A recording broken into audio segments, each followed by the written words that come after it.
My brother made my life hell and got my wife pregnant. Now he wants my help after our parents disowned him and left me their $2 million inheritance. Let me start with a warning. This is long and it's not pretty. It's about betrayal, family love, loss, and what happens when the people who are supposed to protect you are the first ones to stab you in the back.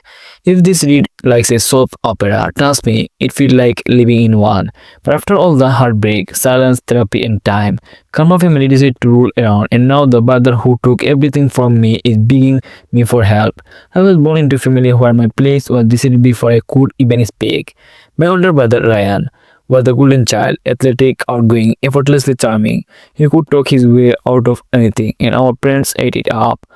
On the other hand was the quiet one, the shy kid who liked books more than football. If Ryan broke something, I got blamed. If he bullied me, I was told boys will be boys. He tormented me for years, pretty stuff, mostly taking my things, waiting without asking, mocking my interest, humiliating me in front of guests. But sometimes it went darker, locking me outside in the winter, pushing me down the stairs on such joke. My parents stressed it all off. Siblings fired. He was the pains. He was the spare when he got a full ride to college thanks to football. Our parents were over in the mall. They bought him a new car, gave him spending money, everything.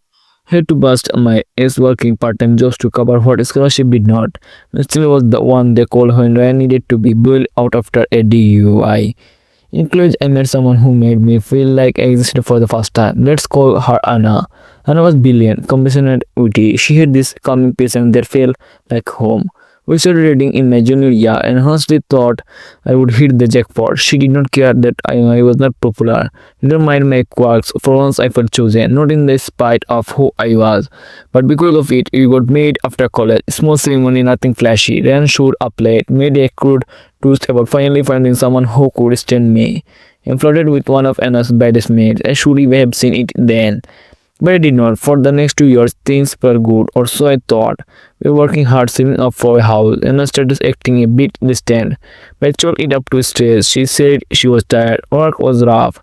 She needed space. Then I found her phone. It was a random Wednesday. She left it on the kitchen counter while she showed a text popped up from Archivius. I chopped it. I will never forget what it said. Can't stop thinking about last night. You were better than he there was.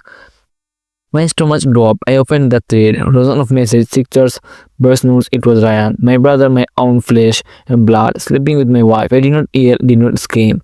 I just waited. She came out of the shower, saw the phone in my hand, and fully asked her own how long. She did not deny it, and just started crying. See, it just happened. Said she was lonely. That Ryan understood her in hers. I could not. I was numb, completely and utterly numb. Then she told me she was pregnant. She wasn't sure who the father was. I walked out then out and never looked back. I felt for Davis immediately. Did not bother speaking to Ryan. There was nothing left to say. My parents they told me to stop being dramatic, that I could not throw away family over the one mistake.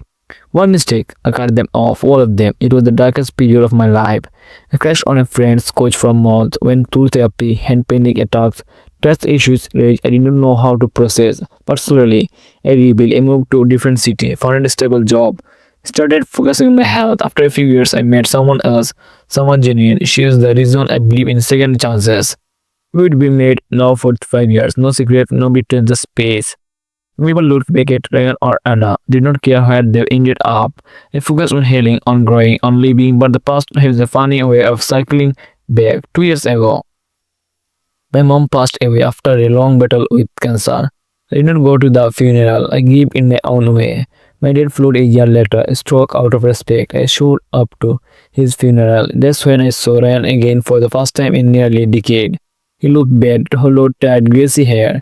Dirty clothes smelled like bruise. He did not even make eye contact with me. Idiot, I got a call from my parents' lawyer. They had left everything to me. The house investment, saving retirement, nearly $2 million in total. Ryan got nothing. The lawyer handed me a letter from my father. It read, "We feel you, so it's too late, but we saw it. I hope this helps make up for the years we ignored your pain." I cried, not because of the money, but because of for the first time in my life. Someone finally acknowledged that what happened to me mattered. 3 days later, I got a message, Ryan. Later, Later then he came Europe. I ignored it. Then came the bus mail. Later then I know I messed up, but I'm in a really bad place. I need help just a bit to get back on my feet. You are my mother. You are my brother, man. Still I said nothing. Then came the Greek trip. Later then I got everything. Don't you think it's fair to share a little? It's what mom and dad would have wanted. That's when I snapped. I sent him one final text. Greater than you spent your life tearing me down. You humiliated me. Stole from me, betrayed me in the worst way possible, and now you want my help. You made me your bed. Lie in it. Do not contact me again. Broke, sometimes I wondered if I was too harsh, but then I think back to all nights I cried myself to sleep. All the years I felt worthless, all the times I begged for love from people who had none to give. No, I was not harsh. I choose peace over pain, hearing our story, and sometimes walking away is the most powerful thing you can do. So no, I'm not giving him his sand. He had every chance in the world. He just never thought he would lose everything. A bit it's been 3 since I blocked Ryan. 3 weeks of silence until I received a certified letter at my door. He is suing me. Apparently he hired a lawyer and this challenging our parents will, claiming I manipulated them, eating their dignity and health, said I isolated them and influenced their state planning so he'd be cut out. Let me remind you, I had not spoken to my parents in nearly a decade. I didn't even attend my mother's funeral, but according to Ryan, I somehow orchestrated all this to steal his rightful inheritance. The most ironic part in the original draft to the evil.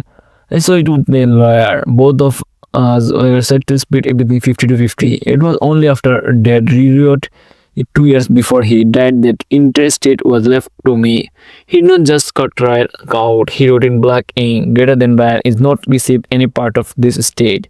He has caused irreparable harm to this family. There's no mistaking what that meant, no room of interpretation. But Ryan does not care. He wants to make noise. He wants to cause damage because that's what that does when he has nothing left. He must be that already collapsed under his own weight. But decision was not about money. In the low seat of a door, I would nail short. I would been forced to relive everything. My childhood, the betrayal, the years I beat myself in therapy, trying to feel safe again. If for an old journal I had not touched in years, one entry read, greater than I told my girlfriend in high school I wed the maid. I don't bath, she dumped me anyway, said she did not want to deal with the freak. He laughed so hard he cried. He was 17 when I wrote that, and 30 now. I will be worked hard to build a life that is not defined by him, but now because of this lawsuit, I am being dipped into depositions, chapter reviews, and even therapy evaluations from 10 years ago. He lived substance every page of paper he could get his hands on, the most precious part, and now my ex-wife is on his witness list. Yep, the one who slept with my brother and admitted he baby might not be my will helping him. I guess Mr. really does help company. My wife, my real life now is scared. We have no two kids at home. He doesn't want our peace disturbed, and I get it. This whole situation has thrown our life into chores, but I won't give him a penny. He wants to take this into court. Let's go. I had that will.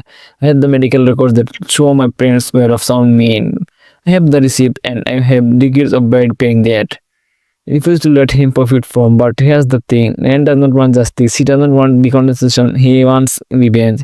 He can't stand the fact that the little brother that tormented finally got ahead. He can't stand that I have life he will never touch because everything he ever had. He stood with his own words and the cherry on top, a paternity based from the divorce from his years age. He was the baby on their mind, but it also was not the end.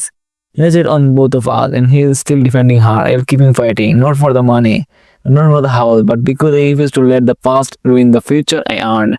And if it ends up in court, I will stand in there calm, steady, and let the truth speak for itself. Because this is time he does not get to rewrite this story.